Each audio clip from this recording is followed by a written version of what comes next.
우주는 지금 이 순간에도 커지고 있습니다.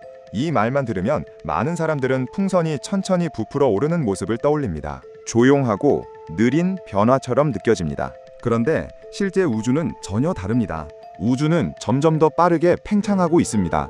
은하들은 서로 멀어지고 있는데 시간이 지날수록 그 속도가 계속 빨라지고 있는 것입니다. 마치 누군가 우주 전체를 뒤에서 밀어내고 있는 것처럼 말입니다. 더 무서운 건 과학자들조차 그 이유를 모른다는 사실입니다. 원래 과학자들은 우주의 팽창이 점점 느려질 거라고 생각했습니다. 이유는 간단했습니다. 우주에는 엄청난 질량이 존재하고 질량은 중력을 만들어냅니다. 중력은 서로를 끌어당깁니다. 쉽게 말해 우주는 거대한 공을 위로 던진 것과 비슷하다고 생각한 것입니다. 처음에는 빠르게 올라가지만 시간이 지나면 점점 느려져야 정상입니다. 그런데 1998년 모든 상식을 뒤집는 발견이 등장합니다. 천문학자들은 아주 멀리 떨어진 초신성을 관측하고 있었습니다. 초신성은 별이 폭발하며 순간적으로 엄청난 밝기를 내는 현상입니다.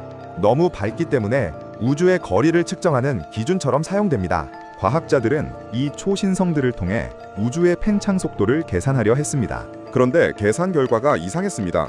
너무 이상했습니다. 먼 은하들이 예상보다 훨씬 더 빠르게 멀어지고 있었던 것입니다. 처음에는 모두가 실수를 의심했습니다. 망원경 오류인가? 데이터 계산 문제인가? 아니면 관측 방식 자체가 틀린 것인가? 하지만 몇 번을 다시 계산해도 결과는 같았습니다. 우주는 감속하지 않고 있었습니다. 오히려 가속하고 있었습니다. 과학계는 충격에 빠졌습니다. 왜냐하면 이것은 지금까지 알고 있던 우주의 법칙만으로는 설명할 수 없는 현상이었기 때문입니다. 결국 과학자들은 보이지 않는 정체불명의 힘이 존재한다고 가정하게 됩니다. 그리고 그 힘에 이름을 붙입니다.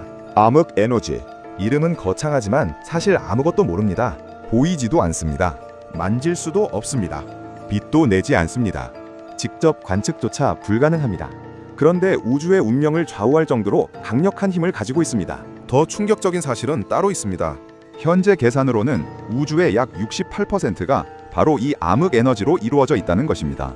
우리가 알고 있는 별, 행성, 인간, 은하, 이 모든 것은 우주의 극히 일부에 불과합니다. 인류가 이해하고 있는 우주는 겨우 몇 %밖에 안 된다는 뜻입니다. 쉽게 말하면 우리는 거대한 우주선 안에 타고 있는데 정작 엔진이 무엇인지 전혀 모르는 상태인 셈입니다. 그리고 여기서 과학자들이 가장 두려워하는 질문이 등장합니다. 우주의 마지막은 어떻게 될까? 만약 암흑에너지가 지금처럼 계속 우주를 밀어낸다면 미래에는 은하들이 너무 멀어져 서로의 빛조차 도달하지 못하게 됩니다. 언젠가 밤하늘의 별들이 하나씩 사라지기 시작하는 것입니다. 미래의 인류가 존재한다면 그들은 지금 우리가 보는 은하수조차 보지 못할 수도 있습니다. 하지만 더 무서운 가설도 있습니다. 바로 빅립입니다. 일부 과학자들은 우주의 팽창 속도가 계속 강해지면 결국 중력보다 더 강력해질 수 있다고 말합니다.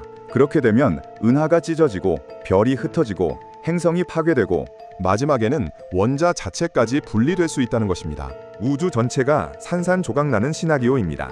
물론 아직 확실한 것은 없습니다. 암흑에너지가 정확히 무엇인지조차 모르기 때문입니다. 하지만 분명한 사실 하나는 있습니다. 인류는 아직 우주의 대부분을 이해하지 못하고 있다는 것입니다. 우리가 알고 있다고 믿었던 우주는 사실 거대한 미지의 세계 위에 떠있는 아주 작은 섬에 불과할지도 모릅니다. 그리고 지금 이 순간에도 우주는 계속 커지고 있습니다.